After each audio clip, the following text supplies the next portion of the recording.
What is the integral of 1 divided by 1 plus e raised to the x dx? So in order to find the indefinite integral of this expression, we need to adjust the numerator a bit. So we're going to add e to the x and negative e to the x to the numerator. So we haven't changed the value of the numerator. It's still equal to 1 because these two can be canceled. But what we're going to do is we're going to separate it into two integrals. And so for the first one, we're going to divide 1 plus e to the x by the denominator. So we're splitting the fraction into two smaller fractions.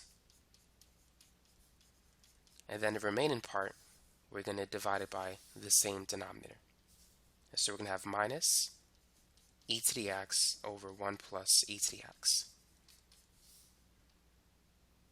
On the left, 1 plus e to the x divided by itself, it's simply 1. So we have 1 dx. On the right, we need to use u-substitution. Let's set u equal to 1 plus e to the x. So du is going to be, the derivative of 1 is 0, but the derivative of e to the x is just e to the x, but times dx. And so dx is going to be du over e to the x.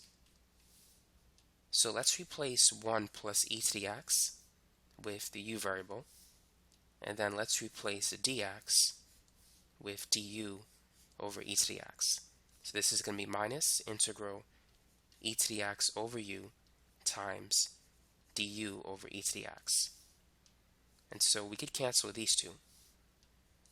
And so we have the integral of 1 dx minus the integral of 1 over u du.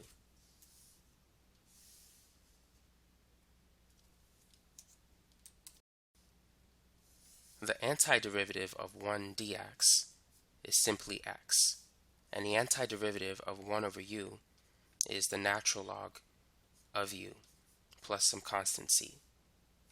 So now u is 1 plus e to the x. So we're going to have ln 1 plus e to the x plus c with an x as well. So this is the final answer. So the integral of 1 over 1 plus e to the x is x minus ln 1 plus e to the x plus c.